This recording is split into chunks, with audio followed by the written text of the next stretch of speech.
Good morning, good afternoon, and good evening, everybody. Thank you for tuning in to another Supatease video. And in this one, I am going to be doing my top 5 Torghast specializations. These are 5 specializations that I would consider when running through Torghast if you're worried about dying a lot, if you're worried about having a hard time with it, or you want to progress through it with the most likelihood of success.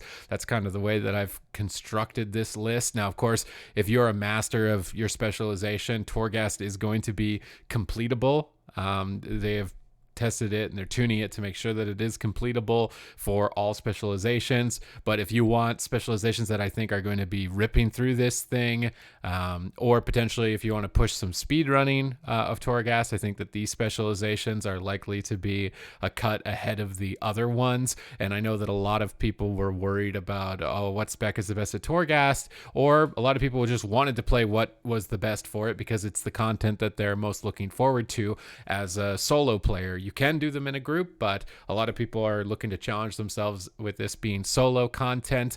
So I'm going to be going over my top 5. Here in number 5, we're going to be getting the Outlaw Rogue. Outlaw, obviously in Mythic Plus, is known for its amazing area of effect damage through Blade Flurry. It's exactly the same in Torghast, so you can do very big pulls, and it has powerful cooldowns like Cloak of Shadows and Evasion to immune incoming magic and incoming physical attacks. So you can pull large packs, pop these immunities, AoE the pull down, and then go into stealth, wait if you really need to for all of these cooldowns to become available again, and repeat that. And this is a very safe strategy if you're encountering a lot of elite mobs or a lot of difficult pulls.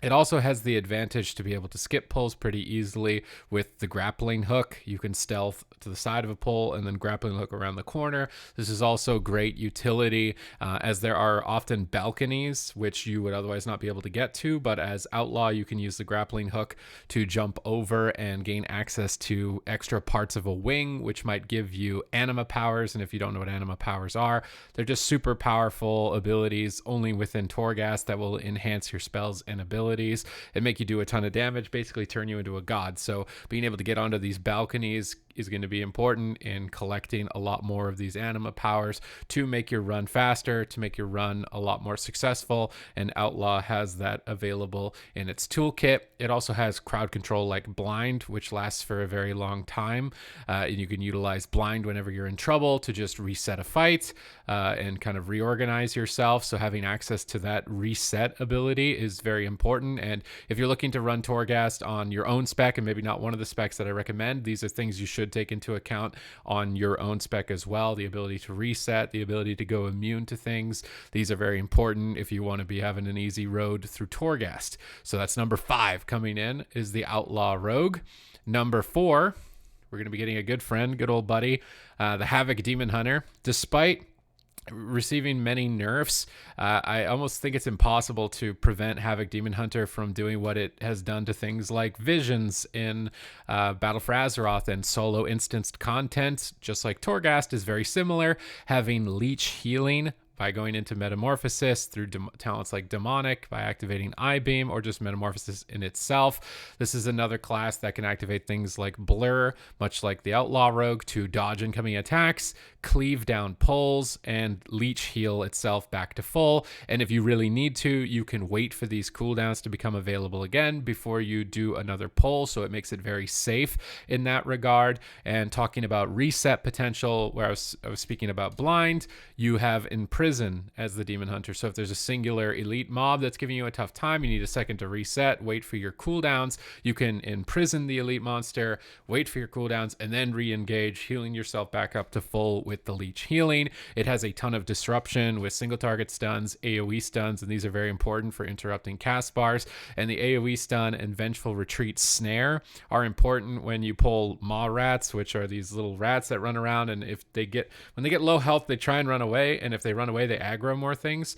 So timing your Vengeful Retreat right when a maw rat is very low health is going to slow the maw rat and prevent it from escaping off and aggroing more things. So timing your vengeful retreat and trying to prevent monsters from escaping on those paths is going to be important, but it brings a lot of disruption. It also has the advantage of having Consume Soul to remove any sort of powerful buffs from a target in case they start empowering themselves and you get overwhelmed and aren't able to handle it. And much like the grappling hook, you're going to have Fell Rush and also Vengeful Retreat to be able to jump onto those sides balconies and be able to pick up secret location anima powers that a lot of other specializations would otherwise not be able to. If you're playing a spec that doesn't have access to these things, you can use the Venthyr Covenant and go for Door of Shadows. If you're really interested in digging into the Torghast content, you're not worried about that Covenant power affecting you in any other part of the game, that is, because you may in some cases only be taking it for that. But number 4, the Havoc Demon Hunter, can't go really wrong here. He's going to be super newcomer friendly as well to Torghast. Coming in at number 3, we got the Fury Warrior. I think we're starting to see a trend here.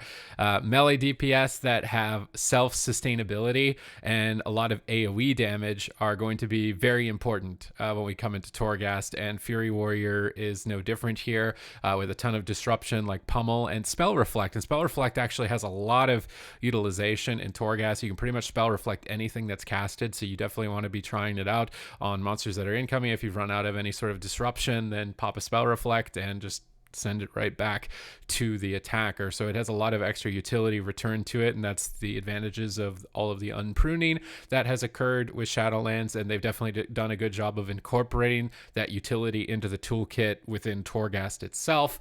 And Fury Warrior, much to the same as Havoc Demon Hunter, is going to be able to heal itself up a lot through Bloodthirst. Furious Charge is a talent with double time, so you can double charge for a double Bloodthirst heal. It's really good for recovery overall, and you've got Enraged Regen to be able to heal yourself back up. And it's the same type of story. You can group a bunch of monsters together, power them down with a ton of AoE healing, and then look to recover. If you end up getting in a situation where it's dicey, you can use the returned ability Piercing. Well, Piercing Howl wasn't returned, but Piercing Howl is super effective now. It's a 70% slow. So a good strategy as a warrior is to use Piercing Howl when you're in trouble and all the monsters are slowed, Heroic Leap away from them, avoid them until your charge or your charge Bloodthirst combo is back up, and then charge Bloodthirst back in and you're back to full health, and you can re-engage in the mobs with all of your Whirlwind and all of your Cleave.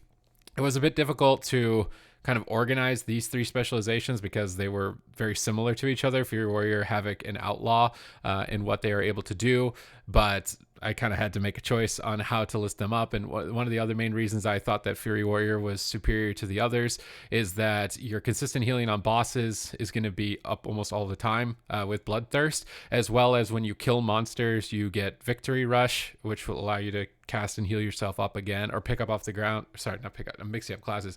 Kill a target and then use Victory Rush on the next target to heal yourself back up. So it provides you good just mob to mob to mob to mob recovery. And again, when you're on the boss, you have consistent healing with Bloodthirst, which I think puts you above that of Havoc, which does have some downtimes when you're not in Metamorphosis, and Outlaw when you do not have your Crimson Vial. Also, as Rogue, you're going to want to make sure you get the Soulbind Conduit Recuperator so that your Slice and Dice heals you. If you're interested in Torghast content, I don't know, I think I might have forgot to mention that on Rogue.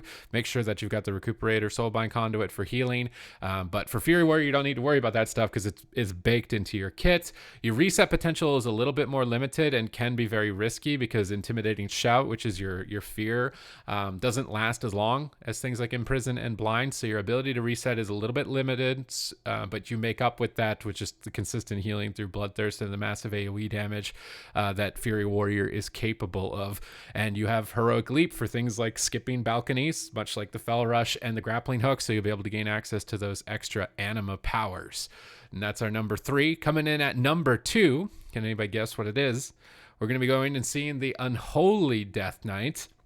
Very similar in regards to what you're going to be trying to do. You can group up targets together and try and AoE them down by bursting your swords with Epidemic, and then just doing the same classic AoE rotation that you would in any other content like Mythic Plus. But one of the main advantages to the Unholy Death Knight is Chains of Ice. So almost at any time, you can just start utilizing Chains of Ice and moving away from a monster. And you can also reposition monsters that might be in a weird spot when a patrol is coming by with Death Grip. And that's going to provide you some unique strengths that the other classes don't offer you. As the Unholy Death Knights, you have access to a ton more disruption with your pet having the ability to interrupt and stun, and there are often times where monsters need to be interrupted 4 or 5 times in a row, or they stack a debuff on you that just cripples you for the rest of your run. So having all that extra disruption as the Unholy Death Knight is a great tool to have in your toolkit. On top of this, you've got Death Strike to be able to heal yourself back up. You have access to Lichborn to immune yourself to incoming fears, but also heal yourself with Death Coil now, having returned to the Unholy Death Knight. So if you need to kite a monster with Chains of Ice, generate some runic power with Clawing Shadows from range, and then spend that runic power to heal yourself with Lichborn so you don't need to get close to targets, you can almost play like a caster and snare targets, avoid them, and just do range damage. And that can be very effective on powerful monsters. And then you also have the option to go that super AoE mode, just like all the other melee DPS that I've listed. But I think having that Chains of Ice avoiding for whenever you're in trouble is going to provide you more of an advantage. In particular, you don't have access to the ability to jump across gaps, and I'm not 100% certain you're going to want to be a Venthyr Death Knight, but if you wanted to get those extra bonus anima powers in the balcony wings, you would need to be a Venthyr Death Knight to get Door of Shadows to teleport across those open gaps. So that is one downside of the Unholy Death Knight, is you won't be getting those, but I think overall its potential to push wings is a lot more, just purely based on the fact that it has Chains of Ice and the ability to avoid a target as long as it needs to before it can start to recover. And now we've got the number one specialization. What could it possibly be, you may be wondering, for my top 5? Coming in at the number 1 spot, we got the Retribution Paladin. Although it received some nerfs, I think more targeted towards PvP, Retribution Paladin in this particular content, it's going to be most notable its Word of Glory healing. And the main reason the Word of Glory healing is important is because it costs a resource, it costs your holy power, but you can always generate holy power, and it never runs you out of mana. So you won't be running out of runic power for Death Strike, you won't be running out of Crimson Vial charges, you won't be running out of that Metamorphosis Leech healing, you won't be running out of Bloodthirst charges. If at any time you know that there's a really hard monster or a ton of trash, you can focus all of that holy power into Word of Glory, and you can use Hand of Hindrance, much like Chains of Ice, on a singular mob to be able to slow them by a significant margin, avoid them, generate some holy power from ranged with Judgment, or use Wake of Ashes, which is now baseline for massive AoE damage and a ton of holy power generation.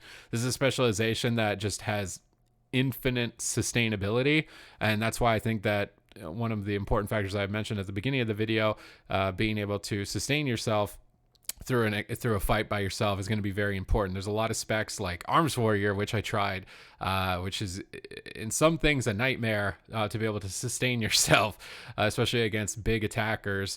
But with the Retribution Paladin, you're not going to have to worry about that, and it just has a ton of AoE damage with Divine Storm and Wake of Ashes. It's really doing phenomenally well in terms of its area of effect, and you have emergency recovery tools. So if everything hits the fan and you don't know what's going on, you can Divine Shield to immune incoming attacks, Blessing of Protection, and lay on hands yourself back to full. So having that as a failsafe makes the Retribution Paladin really safe for Torghast if you're worried about getting in here and wiping, because when you're climbing up to that 6th floor and you die, you have to start all over again, and you don't want that to happen. This is a spec that has some fail safes on top of all of the extra mechanics that the other specializations would have available to them. One of the major downsides, again, is that you aren't able to cross gaps on balconies. You're going to need to be Venthyr, which, if you're interested in Torghast and you're a class that doesn't have the ability to go across gaps, and you really want to push your limits with Torghast, I think Venthyr might actually be the best option just for getting access to Door of Shadows in this situation where your spec doesn't have the ability to jump across gaps. But with all of the powerful immunity cooldowns, the infinite sustainability, the massive area of effect damage, and powerful slows like Hand of Hindrance, I don't think that I could not put Retribution Paladin here on the list for my top 5 Torghast specializations.